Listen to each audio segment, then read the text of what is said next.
வாழ்க வளமுடன். இன்றைக்கி நான் நாட்டு நடப்பு கதைகள் பற்றி சொல்ல போகிறேன். அதாவது நம்ம நாட்டில் நடக்கிற சில நல்ல விஷயங்கள் எப்படி அந்த சம்பவம் மூலமாக அவங்க முன்னேறினாங்க அப்படிங்கிறத சொல்ல போகிறேன். இதை பார்த்துட்டு நாமளும் நிறைய பேருக்கு நிறைய நல்லதுகள் செய்யலாம். சரிங்களா? ஒரு நடுத்தர குடும்பத்தை சேர்ந்தவர், எனக்கு ரொம்ப க்ளோஸ் ஃப்ரெண்டு ஒருத்தர். அவர் தேர்வு எழுதினார். என்ன தேர்வு எழுதினார்னா ஐஏஎஸ் தேர்வு எழுதினார். ஒரு 6 முறை 7 முறை எழுதினார். அப்போவும் அவர் பாஸ் ஆகலை, ஃபெயில் ஆகிட்டார். அதற்கு கொஞ்சம் வருத்தப்பட்டார் அவர். அப்புறம் ரொம்ப யோசிச்சு பார்த்தார். சரி, நாம் 6 தடவை எழுதியிருக்கோம், நிறைய நமக்கு நோட்ஸு புக்ஸு எப்படி அவங்க நடத்துனாங்க எல்லாம் நம்ம அனுபவமும் நமக்கு இருக்குது. ஸோ நம்மளுடைய அனுபவத்தை மற்றவர்களுக்கு சொல்லி கொடுக்கலாம் அப்படின்னு சொல்லிட்டு ஒரு சென்டர் ஆரம்பித்தார். அந்த சென்டரில் 2ஆக பிரிச்சுக்கிட்டார். ரொம்ப ரிச் பீப்புள் வர்றவங்களுக்கு சார்ஜ் பண்ணார். அப்படி இல்லாமல் கொஞ்சம் ஏழைங்கள்லாம் இருப்பாங்க இல்லையா, அவங்களுக்கு சார்ஜ் பண்ணலை, ஃப்ரீ கோர்ஸ் எடுத்தார். ரொம்ப சந்தோஷமாக இருந்தது. அதாவது அரசு தேர்வுகள் மற்றும் வங்கி பணி தேர்வுகளுக்குள்ளது, ஐஏஎஸ் ஐபிஎஸ் இந்த மாதிரி எல்லாத்துக்குமே நோட்ஸ் கொடுக்கறது, எப்படி அட்டன் பண்ணுறது, இன்டர்வியூ எப்படி அட்டன் பண்ணுறது, ரிட்டன் எப்படி எழுதுறது, இந்த மாதிரி எல்லாம் அழகாக சொல்லி கொடுத்தார். சரின்னு தற்செயலாக அவரை சந்திக்கக்கூடிய வாய்ப்பு கிடைச்சிது. அப்போ அவர்கிட்ட நான் கேட்டேன், என்னப்பா முகப்பில் இந்த மாதிரி ஃப்ரீ ட்ரைனிங்னு சொல்லிட்டு கொடுத்துருக்கீங்கன்னொன்னே அவர் சொன்னார், இல்லை சிலர் விதவை ஆயிடுறாங்க, அந்த மாதிரி லேடிஸ்க்கு, அதுக்கப்புறம் ரொம்ப ஏழை எளிய மாணவர்களுக்கு, பெற்றோரை இழந்த மாணவர்களுக்கெல்லாம் ஆதரவற்றோர்கள், இவர்களுக்கு எல்லாமே நான் இலவசமாக பயிற்சி அளிக்கப்படும் சொல்லி எழுதி வச்சுருக்கேன். அவங்களுக்கெல்லாம் நான் இலவசமாக பயிற்சி அளிக்கிறேன். ரிச்சாக வர்ற கொஞ்சம் அவங்களுக்கு மட்டும் சார்ஜ் பண்ணுறேன், ஏன்னா நான் ரன் பண்ணணும் இல்லையா அப்படின்னு சொன்னார். எனக்கு ரொம்ப சந்தோஷமாக இருந்தது.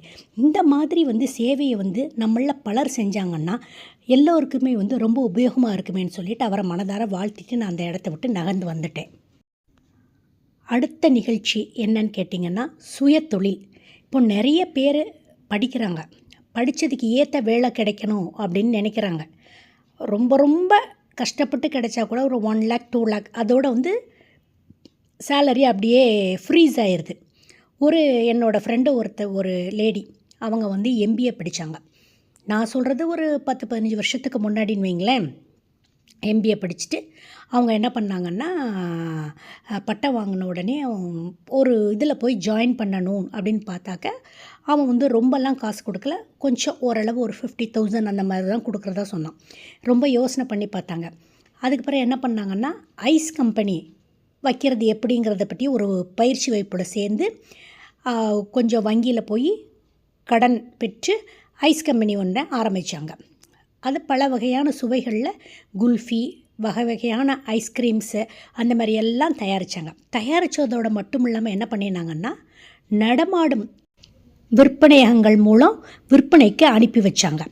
அதே மாதிரி ஆண்கள் பெண்கள்னு சொல்லிட்டு இப்போ அவங்கள்ட்ட ஒரு 200க்கும் மேற்பட்டவங்க பணிபுரிகிறாங்க. வியாபாரமும் பார்த்திங்கன்னா அமோகமாக இருக்குது, காசும் பார்த்திங்கன்னா அமோகமாக வருது.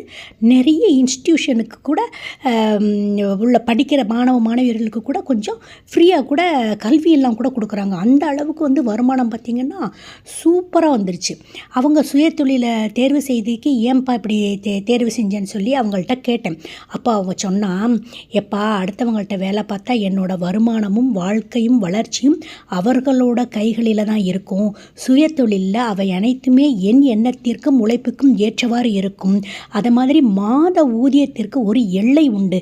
ஆனால் சுயதொழிலில் கிடைக்கும் வருமானத்திற்கு முதலீடு, உழைப்பு, உற்பத்தி, விற்பனை இவைதான் எல்லை. அவை அதிகரிக்க அதிகரிக்க நம்மளுடைய வருமானமும் அதிகரித்து கொண்டே போகும். நிறைய பேருக்கு நம்ம வேலை கொடுக்கலாம் அப்படின்னு சொல்லி சொன்னான். எனக்கு ரொம்ப சந்தோஷமாக இருந்தது. இது மாதிரி மாணவர்களும் சுயதொழிலில் ஈடுபட்டு ஆக்கப்பூர்வமாக சிந்தித்து வாழ்க்கையில் வெற்றி பெறணும் அப்படின்னு சொல்லிட்டு நான் ஆசைப்படுறேன். அடுத்து கோடை அப்படின்னு வந்தாலே நம்ம என்ன பண்ணுறோம், குடும்பத்தோடு நிறைய சுற்றுலாலாம் போகிறோம். அப்போ பிளான்லாம் போடுறோம். அப்படி போடும்போது சில விஷயங்களை நீங்கள் கவனிக்க மறக்காதீங்க. இந்த விஷயங்கள் எல்லாம் நீங்கள் கவனத்தில் எடுத்துக்கொள்ளுங்க.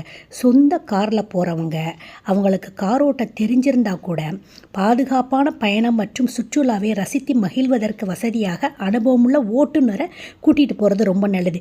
ஏன்னா நம்ம ஓட்டிக்கிட்டே போய் அப்படியே எல்லாத்தையும் பார்க்கணும் போது நம்ம ரொம்ப டயர்டாயிருவோம். நம்மளுக்கு ஒரு இன்ட்ரெஸ்ட்டோடு பார்க்க முடியாது. அந்த நம்மளோட கோபம் எல்லாமே நம்மளுடைய கூட்டிகிட்டு போகிற நம்மளுடைய மனைவி மக்கள் மேலே காட்ட ஆரம்பிச்சிருவோம். அதனால் ஒரு சந்தோஷம் இருக்காது. ஸோ ஓட்டுநரை கூட்டிகிட்டு போவது ரொம்ப நல்லது. அதே மாதிரி அறிமுகம் இல்லாத எந்த நபர்களிடம் எதையும் நம்ம சுற்றுலா போகும்போது வாங்கி உண்பதை தவிர்க்க வேண்டும். ஏன்னா அது எதையாவது வச்சு கொடுத்து நகையெல்லாம் கூட எடுத்துகிட்டு போயிடுறாங்க. அதே போல் குடியிருப்புகளை விட அனுமதி பெற்ற தங்கும் விடுதிகளில் நாம் தங்குவதே சட்டப்பூர்வமானது, நமக்கு அது பாதுகாப்பானதும் கூட. சுற்றுலா தலங்களில் கலந்து கொள்ளும் அபாயகரமான விளையாட்டுக்களில் நாம் கலந்துக்கிறது தவிர்த்துடணும். ரொம்ப வயசானவங்களை நான் சொல்கிறேன், சின்ன பசங்க பரவாயில்ல, அப்படி கலந்துக்கிட்டால் கூட ரொம்ப எச்சரிக்கையோட பாதுகாப்பை உறுதி செய்து கொண்டு அதில் நம்ம கலந்து கொள்வது நல்லது. படகு பயணம்லாம் போகிறோம் இல்லையா, அப்போ நீச்சல் தெரிந்தவர்களாக இருந்தாலும் இந்த லைஃப் ஜாக்கெட்லாம் கொடுக்குறாங்க இல்லையா, அதெல்லாம் கட்டாயமாக நாம் அணிந்து கொண்டு போகணும். அதுதான் பாதுகாப்பானது. நெகிழி மற்றும் கண்ணாடி பொருட்களை நாம் தவிர்த்து விடணும். குப்பைகளை உரிய இடங்களில் போடணும், கண்ட இடத்துல போடக்கூடாது. அதனால் சுற்றுலா தலம் எல்லாம் ரொம்ப மாசுபட்டு விடும். அதே மாதிரி ஆபத்தான மலைப்பகுதிகளில் உள்ளூர்வாசிகளின் பணத்தாசையால் ஏற்படுத்தி தரும் கூடாரங்களில் தங்குவதை நம்ம தவிர்த்து விடணும். அப்படி தங்குவது சட்ட விரோதம். அதனால் அப்படி நம்ம தங்கக்கூடாது. அதுபோல் வனவிலங்கு சரணாலயங்களில் அங்குள்ள உயிரினங்களிடத்தில் தேவையற்ற குறும்புகளை செய்யக்கூடாது. அதேமாரி நம்ம இஷ்டத்துக்கு அந்த உயிரினங்களுக்கு சாப்பாடெல்லாம் கொடுக்கக்கூடாது. ஏன்னா அதனால் அதுக்கு உடம்பு சரியில்லாமல் போயிடுச்சுன்னா அந்த பாவம் நமக்கு தான். அதனால் நம்ம இந்த மாதிரியால் இதெல்லாம் யோசித்து கரெக்டாக நாம் அதுகளுக்கு தேவையற்ற குறும்புகள் செய்வதை தவிர்த்து விட வேண்டும். இந்த மாதிரி நம்ம பின்பற்றி போகணும்னு வச்சுக்கோங்களேன், சுற்றுலா நமக்கு மகிழ்ச்சியை தரும். நம்ம சுற்றுலாவை பூரணமாக நாம் அனுபவிக்க முடியும். இந்த டிப்ஸ் எல்லாம் நீங்கள் எடுத்துக்கோங்க. அடுத்து ஒரு சூப்பரான பதிவில் உங்களை நான் சந்திக்கிறேன். அது வரைக்கும் காத்துக்கிட்டுருங்க. டாடா பாய்.